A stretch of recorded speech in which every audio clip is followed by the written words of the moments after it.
जो कमेटी का कहना है कि हम लोग का जो कमेटी है वो सही है, हम लोग इसको जो आप लोग करें वो गलत करें, इस पर क्या कहेंगे? नहीं, देखिए, मैं आपको थोड़ा सा शुरू से बताना चाहता हूँ और बहुत शॉर्ट में बताना चाह रहा हूँ कि 2005 में मस्जिद के चारों तरफ 3 प्रॉपर्टी बिकने जा रहा था।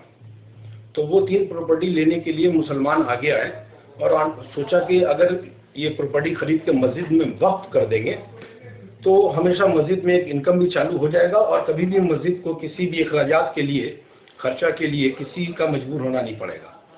तो खुशी खुशी हम लोग सब ने चंदा दिया और 24 लाख रुपया चंदा उठा करके एक्स एमएलए मोहम्मद सोराब के हाथ में इसलिए दिया गया कि वो बहुत सारा प्रॉपर्टी अपने लिए खरीदता है, उसको कैसे रजिस्ट्री होगा ये सब उसको पता है और कानूनी बहुत सारा चीज़ भी पता है, प्लस वो मंडी का वो सबसे बड़ा आड़ती भी था, सबसे ज़्यादा पैसा वाला था, लोग उस पर भरोसा कर रहे थे। इसलिए सोराब को 24 लाख रुपया उठा करके दिया गया कि भाई आप ये 3 प्रॉपर्टी जो अभी बिमल बर्मन का, एक तो था उमा बर्मन, एक स्टेट श्रीमती तारा बर्मन और एक और भी वही उन्हीं लोगों का स्टेट का प्रॉपर्टी था। तो ये 3 प्रॉपर्टी खरीदने के लिए उनको 24 लाख रुपया दिया गया, बोला कि आप इसको जल्दी से जल्दी रजिस्ट्री करवा दीजिए। मगर उन्होंने लेने के बाद रजिस्ट्री का कोई नाम निशान नहीं। कई बार जब 2-3 साल गुजर गया वो हमेशा बहाना बनाते रहे, तो फिर मस्जिद में ही शोरगुल मचने लग गया कि क्या हुआ है, थोड़ा सा रजिस्ट्री का काम इतना क्यों देर हो रहा है, जबकि 4 नंबर उसी के पड़ोस में 4 नंबर बल्लभदास स्ट्रीट करोड़ों रुपया में लिया मोहम्मद सोराब, वो रजिस्ट्री वो 2 महीना में करवा लिया और मस्जिद का ये 3 प्रॉपर्टी रजिस्ट्री कराने में उसको 3 साल तक भी वो रजिस्ट्री नहीं करा पाया। इसी तरह जब बहुत ज़्यादा शोरगुल नमाजी मचाने लग गए तब सोराब बोलता है कि हाँ हो गया रजिस्ट्री हो गया। झूठ उसने बोला, जबकि रजिस्ट्री नहीं हुआ था। फिर भी लोगों ने भरोसा किया, कोई भी सोचा कि मुसलमान है झूठ तो नहीं बोलेगा मस्जिद के मामले में। लोगों ने सोचा कि चलो ठीक है, हो सकता मैंने हो गया तो हो गया।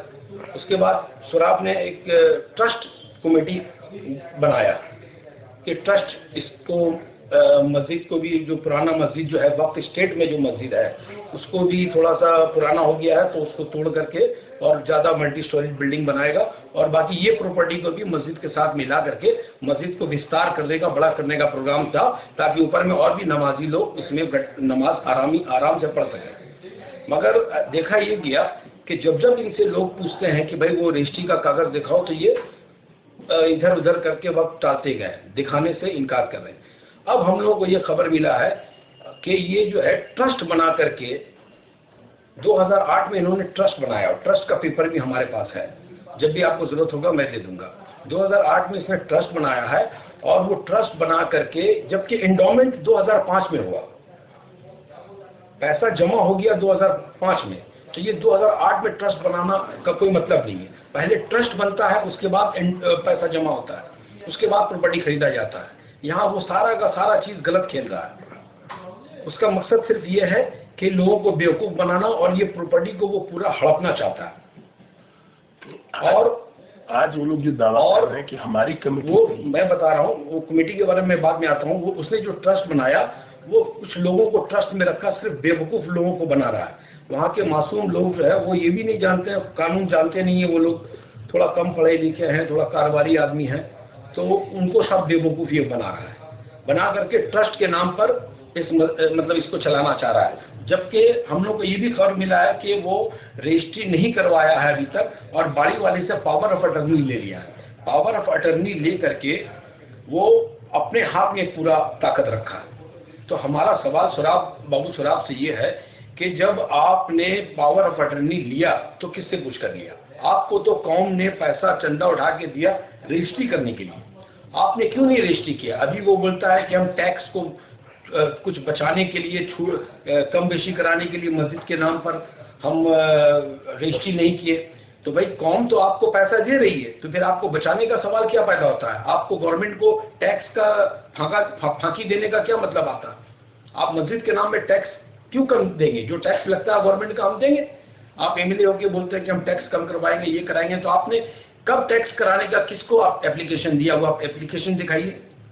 अभी तो आप 2015 हो गया, 2005 में रुपया दिया गया और अभी तक रजिस्ट्री नहीं हुई। कल हमारे नाम से एक लीफलेट निकाला गया, उसमें तरह तरह की बातें थी, जिसमें वो इकरार कर रहा है कि हम लोगों ने 2005 में चंदा इकट्ठा किया और अभी तक रजिस्ट्री नहीं हुई। तो क्यों नहीं रजिस्ट्री हुई? तुम्हारा सारा जितना तुम कलकत्ता में प्रॉपर्टी खरीदते हो वो सब रजिस्ट्री बहुत जल्द करवा लिया, और ये मस्जिद का प्रॉपर्टी तुमने अभी तक क्यों नहीं रजिस्ट्री किया?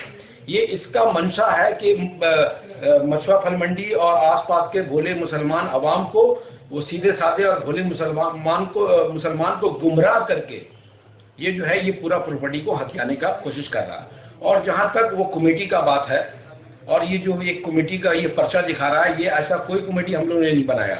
ये हम पब्लिक को मिसगाइड करने के लिए ये खुद से एक कोई मतलब कमेटी बनाया, उसमें कुछ अच्छे या कुछ गलत लोगों को रख करके पब्लिक को ये दिखाना चाह रहा है कि देखो इन लोगों ने इस तरह का कमेटी बनाया। अभी हमारे तरफ से कोई कमेटी नहीं बना। हम लोग 10-15 आदमी मिल करके 2-3 जगह मीटिंग करके लोगों तक ये खबर पहुंचा रहे हैं कि भाई ये मस्जिद का प्रॉपर्टी को बचाओ, वरना ये इतना पावरफुल आदमी है, शराब दौलत भी इसके पास है, मसल पावर भी इसके पास है, पॉलिटिकल पावर भी इसके पास है।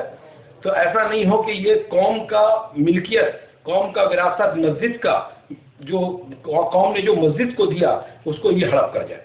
इससे बचने के लिए हम लोग कौम को जगा रहे हैं, क्योंकि मछुआ फल मंडी के अवाम इनसे बहुत डरते हैं, बहुत खौफ खाते हैं कि हर किसी को डर है कि भाई हम कारोबार करेंगे या इतने बड़े महारथी से हम पंगा लेंगे।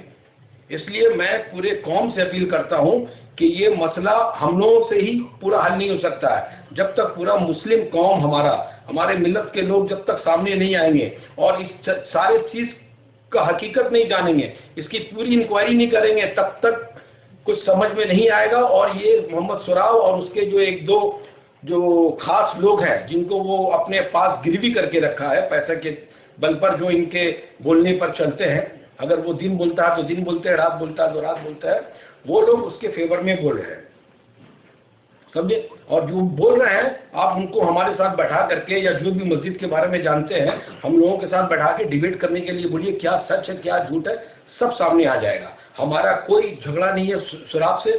सुराब हमारा छोटा भाई है, सुराब हमारा कौम का बच्चा है, वो पूरा कलकत्ता शहर खरीद ले, हमें खुशी होगी।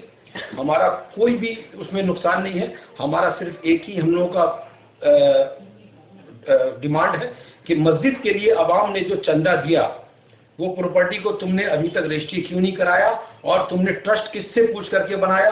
और ट्रस्ट में भी आप देखिएगा सेटलर जो है वो ट्रस्टी भी है। एक आदमी जो देने वाला होता है, सेटलर होता है देने वाला, तो सेटलर ट्रस्टी कैसे बन सकता है? ये कानूनी भूल भी वो कर चुका है।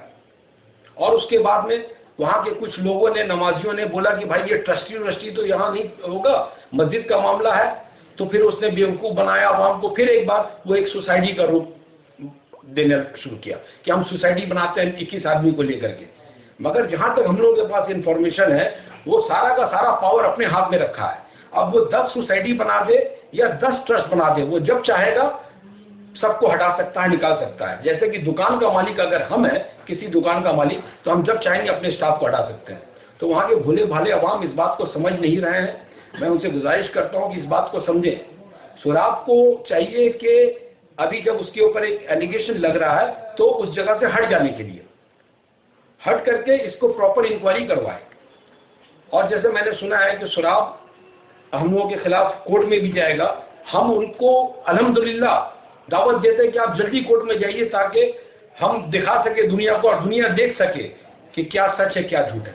अगर वो नहीं जाएगा कोर्ट में तो हम तो जाने को तैयार है, हम जाएंगे, उसके ऊपर हम केस करने वाले हैं। इस तरह से वो अवाम को गुमराह नहीं कर सकता है, अवाम को बेवकूफ़ नहीं बना सकता है। अवाम कोई बेवकूफ़ नहीं है, अवाम बहुत चालाक है। वो कुछ लोगों को बेवकूफ़ बना सकता है या कुछ लोगों को अपना पैसा देकर अपना मनमानी चला सकता है, अपने फेवर में बुला सकता है, मगर पूरा मुस्लिम कौम को नहीं कर सकता है। और कुछ ही लोग उससे डर सकते हैं मछुआ फल मंडी के अंदर, मछुआ फल मंडी के बाहर वो कुछ नहीं कर सकते। उस मस्जिद से मुश्किल से 50 कदम दूरी पर हमारा दुकान है, और यहाँ तक के वो हमारे हर जो भी इस डिमॉन्स्ट्रेशन में साथ हैं उन सब को वो फ़ोन करके तोड़ने का और धमकी देने का सिलसिला शुरू कर दिया है। हम अपने कौम से अपील करते हैं कि खुदा के वास्ते आगे आइए और ये मस्जिद का प्रॉपर्टी को बचाइए, क्योंकि आज ये मस्जिद का प्रॉपर्टी करोड़ों में है और उसको इस बात का लालच हो गया कि ये पूरा प्रॉपर्टी किसी भी तरह से मेरे कंट्रोल में रहे।